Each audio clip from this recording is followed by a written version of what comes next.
O Jornal da Câmara está fazendo uma série de entrevistas com os vereadores eleitos para a próxima legislatura. Vários candidatos eleitos e reeleitos já passaram no nosso estúdio. Hoje temos a presença do Dr. Samuca, eleito pelo Cidadania, com 1.745 votos. Boa tarde, Dr. Samuca, seja bem-vindo ao Jornal da Câmara. Boa tarde, Gil. Boa tarde a todos os telespectadores do Jornal da Câmara, a todos os munícipes de Camaçari, especialmente a comunidade da Orla da Costa de Camaçari. O senhor é natural de Camaçari, natural de Vila de Abrantes, nativo? Sim, sou nativo de Vila de Abrantes. Na realidade, eu costumo falar que eu tenho duas maternidades. Eu fui gerado em Areias, mas nasci em Vila de Abrantes. Minha mãe é mãe de 12 filhos. Na realidade, quando ela ficava grávida, no 8º mês de gestação, ela ia para a casa da minha avó, que era em Buris de Abrantes, para ter acesso a socorro, por exemplo, para pegar ambulância. Só que no meu caso não deu tempo. Eu nasci, trabalho de parto em casa mesmo, ali em Buris de Abrantes. Então, tenho duas maternidades. Fui gerado em Areias, mas nasci em Vila de Abrantes. Fala pra gente, para os nossos telespectadores, a trajetória política do senhor. Quando o senhor iniciou na política e por quê? Certo. Na realidade, eu costumo falar que eu sempre fui músico, né? Na realidade, música é um dom que Deus me deu. Já fui professor de música, até iniciei também a fazer uma faculdade de composição e regência na UF, eu tranquei porque não era exatamente aquilo que eu queria. Mas a minha vida política nasceu dos movimentos de rua, na realidade, né? Eu gostava muito de reivindicar os meus direitos e aí chegou um momento que eu precisei entrar na faculdade, ingressar na faculdade para conhecer melhor o meu direito. E aí comecei a fazer a faculdade de Direito e comecei a conhecer um pouco dos princípios da administração pública e comecei a notar que muitos desses princípios eles não eram obedecidos. E aí comecei uma série de manifestações, né, lá na região contra a administração pública na época e deflagrei várias manifestações também contra a praça de pedágio. Na época queria mudar a praça de pedágio para Catu de Abrantes. Eu sempre falo que se eu, naquela época da implantação do pedágio, se eu já fosse um ativista político, com certeza aquele pedágio não estaria implantado ali na nossa região. Mas como é da minha época, eu apenas briguei para que não fosse colocado a praça de pedágio em Catu de Abrantes, o que travaria todo o crescimento da região, né, de Abrantes. Porque Abrantes é a região que mais cresce. Lauro de Freitas não tem mais para onde crescer, Salvador também não tem mais para onde crescer, o único vetor de crescimento é a região norte. E aquela mudança de pedágio naquele momento travaria todo o crescimento da região. E como eu também sempre fui ativista, não estou aqui também querendo polemizar, mas sempre fui ativista da emancipação do distrito de Abrantes, que compreende da Ponte do Rio Joane à Ponte do Rio Jacuípe. Só que aí é uma discussão, é outra celeuma que em outro momento poderíamos até marcar para fazer um debate sobre isso aqui. Mas o que eu quero falar é o seguinte, que a população me conhece desses movimentos de rua, que já vinha deflagrando vários movimentos lá em Abrantes, inclusive até esse também da emancipação. E como eu sempre tive uma visão, sempre fui um visionário, eu acreditaria que a mudança de pedágio barraria o nosso sonho de um dia se tornar cidade.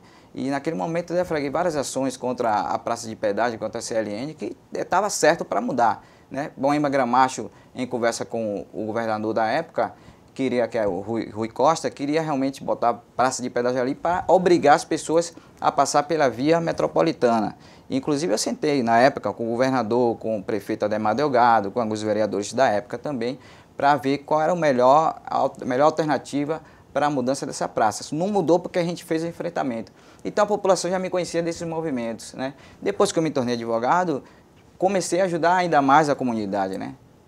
Nas ações, tanto criminais, que eu sou criminalista, como nas ações cíveis, reconhecimento de paternidade, ação de alimentos, muita gente me procurava e eu ajudava a comunidade da maneira que eu via que era necessário ajudar aquela comunidade. Então, Samuca não é uma pessoa que caiu de paraquedas, pegou um sorteio de uma loteria e ganhou para vereador. Não, é uma construção que a gente já vem ao longo dos anos, não sei se o senhor sabe, mas já quero ventilar aqui. Eu fui candidato pela primeira vez em 2008, né? Na época eu enfrentei também o nosso atual prefeito, né? Que Elinaldo foi eleito em 2008. Em 2008 eu já era candidato a vereador, tive 396 votos na época. Era bastante garoto, não sabia muita coisa de política, mas estava entrando, desbravando naquele momento. Em 2012 não saí, porque entendi que aquele momento não era um momento propício para ser candidato, estava me formando.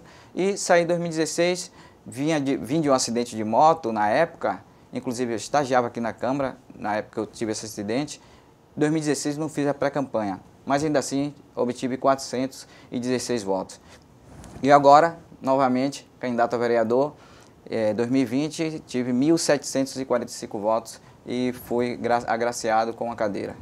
O senhor é fruto também da educação, né? Eu gostaria que o senhor falasse para a gente aqui qual a pauta o senhor pretende trazer para a discussão aqui em plenário, além da questão do pedágio, né, educação e o que mais é necessário ser discutido aqui na Câmara. Gil, eu costumo falar o seguinte, doutor Samuca não é um doutor que vai levantar uma única só bandeira.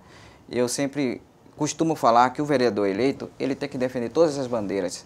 Ele é eleito para fazer a defesa de todos os serviços essenciais para a população. Claro que as pessoas vão esperar mais de mim acesso à justiça, mas as pessoas já têm acesso à justiça como quando me procura. Hoje a gente tem aqui o CAJUC da Orla, que eu inclusive fui advogado no CAJUC, que é o Centro de Atendimento Jurídico e Cidadania do município de Camaçari, que precisa também ser ofertado lá na Orla esse serviço, para que a população tenha acesso também a esse serviço. Mas não é porque eu sou advogado que eu vou defender uma única só bandeira. Eu não defendo bandeira, nem bandeira ideológica, nem bandeira partidária, eu não defendo. O que eu defendo é a defesa na plenitude da comunidade. Então, pode ter certeza que eu vou estar lá brigando pelo maior orçamento na área da educação, que se você tem um orçamento na área da educação, você vai prestar uma educação de qualidade. Sabemos que a educação é um instrumento capaz de transformar a vida de qualquer pessoa, inclusive transformou a minha. O conhecimento ele é capaz de transformar, mas também o conhecimento traz o sofrimento. Porque quando você conhece, você sofre. E por isso, por esse sofrimento, essa angústia de conhecer a administração pública, os princípios que norteiam a administração e os atos do município, da administração pública, não contemplar minha comunidade, foi aí que eu fui sair para esse enfrentamento. Então, o doutor Samuca vai brigar pelos serviços essenciais, que são gritantes aqui em Camaçari. Por exemplo, transporte público, mobilidade urbana, a gente não tem transporte público, o município ainda não regularizou a questão de transporte público. Nós sabemos que tem algumas matérias que é exclusiva da União e que é privativamente da União, mas nesse caso, que é uma matéria privativamente da União, é legislar sobre transporte público, mas põe a salvo no artigo também 39 da Constituição Federal, artigo 29, na realidade, da Constituição Federal, que diz que o município ele pode legislar e dar a permissão ou concessão de transporte público. Então, nós precisamos, o município precisa regularizar o transporte público para que a população, não só de Camaçari, mas da Orla de Camaçari, tenha direito a serviços essenciais que hoje é negado pelo município. Eu sou até queimou a pergunta que eu ia fazer ao senhor sobre qual é a prioridade do município. Você falou transporte público. De fato, é gritante quando a gente trata de ligação Orla-Sede, né, o transporte fica aquém. O senhor defende uma licitação do transporte público para que uma empresa faça esse serviço ou fortalecimento das cooperativas? Eu defendo que faça a lei que regulamenta o transporte público, como eu te falei, dá permissão, que são os serviços permissionários de transporte público para as empresas de transporte público. Por que isso? Porque quando você tem uma permissão, vai ter um órgão fiscalizador. Cooperativa não tem órgão fiscalizador. Cooperativa, o motorista pode queimar ponto, o cobrador pode discutir com os passageiros, pode maltratar, pode deixar o idoso que tem um passe garantido e não tem um órgão fiscalizador. Já no serviço permissionário, não, vai ter uma agência que vai fiscalizar. No caso do transporte público, tem a GERVA que fiscaliza o transporte público. Entende? Então, para mim, eu vou defender sempre a questão do transporte, de fazer a permissão, criar a lei que criou a permissão do serviço público e, com certeza, vai ter a licitação para licitar para essas empresas permissionárias concorrerem de maneira igualitária. Então, pode ter certeza que talvez esse seja um dos primeiros projeto piloto para Camaçari, da permissão do transporte público municipal. Agora, o senhor vivencia a comunidade de Vila de Abrantes. Qual a pauta dos moradores? Os moradores te procuram para resolver o que, basicamente, além do transporte?